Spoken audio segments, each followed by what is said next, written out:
Asha stuffed her eggs down as fast as possible, almost choked, released a mini fart, blamed Anushka, and then ran to her room, shouting that she was doing her homework.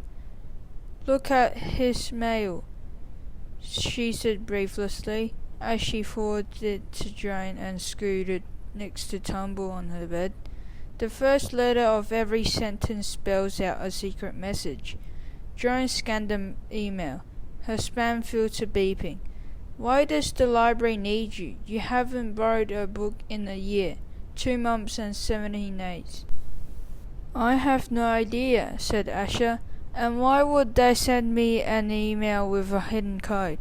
"Oh my god, maybe it's spies," said Tumble. "Or aliens, or zombies." "Yeah, cool, maybe you're right.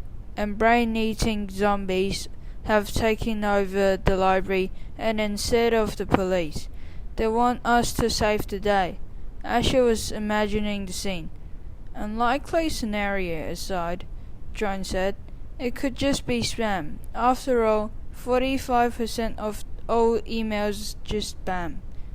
Asha stared at the poster on her bedroom wall, her thoughts racing. She had a weird non-poo feeling in her stomach, like it was totally empty. Perhaps the library wanted to encourage more kids to borrow books, or perhaps it was a coincidence, or maybe she had been selected by the government. The government owned the library, right? Maybe they needed her help to defeat a global group of...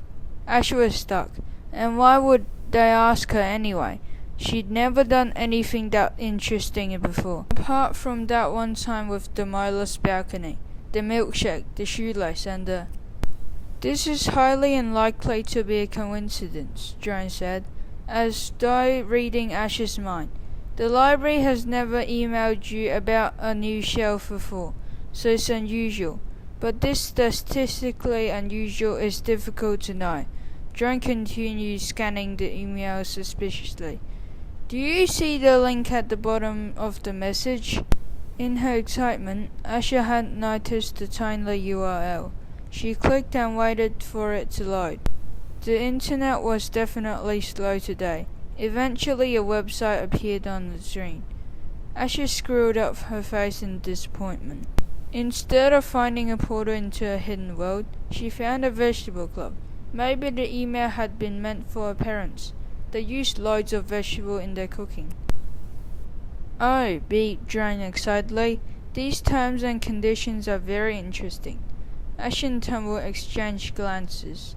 "My facial recognition software tells me that you're not convinced," said Jane. "But I think you'll change your mind if you keep reading until section 16, clause 28. "I'm just going to skip that bit," said Asha, swiping up on her tablet. "You missed 15 paragraphs about danger of paper cuts," warned Jane. Asha wasn't listening. In among the tiny lines of type and long legal words, she found the clause Jane was talking about. At first it looked like a normal piece of text, and Asha had learned to look for the tiniest details when she was coding. She was there for a hyperlink hidden in the last full stop of the paragraph. She clicked it. After several seconds, another website loaded. "Whoa. Spies," yelled Tumble. "I knew it." "You also said that it could be aliens or zombies," Joan huffed, annoyed at being outwitted by a robot hamster with only 15 terabytes of RAM. Asha wasn't listening. Someone wanted her help on an urgent mission. She couldn't believe it. Maybe it was the Mola playing a prank on her. Then again, could he really build a double fake website? Unlikely. He didn't know a lot about HTML or CSS, or any kind of programming language. But Asha knew lots about coding. She was also pretty good at breaking into networks. Maybe the children's spy agency really existed and needed her help. But who were they, and why was there a time limit? The time limit, Asha snapped back to her senses. She had only 16 minutes left to get to the library. "We've got to run," she said, leaping to her feet and panic dropping things from her desk inside her backpack. her tablet, some raisins, and a notebook. A torch, a banana, a couple of USB keys, a hairband, and her lucky keyring. Let's go. Absolutely not, replied Joan, her pixels growing red. We can't just rush off because of a strange message from an unknown person. It is very dangerous. Asher snorted. The only danger at the library is that I might get a paper cut. She paused. Actually, she had no idea who had sent the email for sure. Joan could be a little overcautious, but this time she might have a point. There was no way that she was going to admit this though.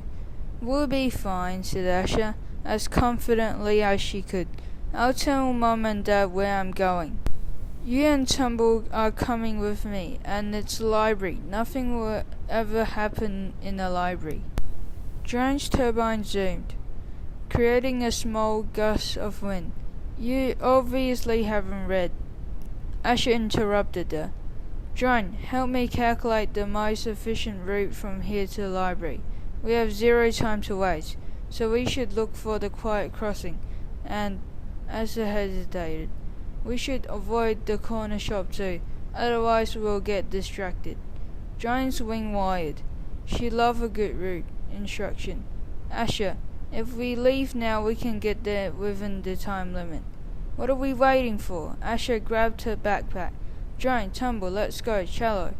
She raced down the hallway and poked her head back into the kitchen. I'm off to the library to do research for my homework project about circus life. Randy, you have a project? You didn't tell me about it. Mum looked out from her chopping board. Nush, can you go with her sister, please? No, Ash and Nush yelled exactly at the same time. I've got Drone with me, Mum, and I'll be back in half an hour.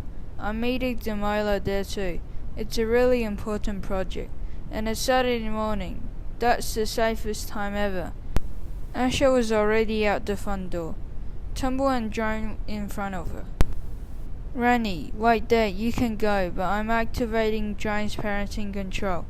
Away from home controls activated, said Drone in a soft lullaby voice. Logging commencing. And you need to be back for lunch, said Mum. Asher sprinted down the street before anyone could say anything else.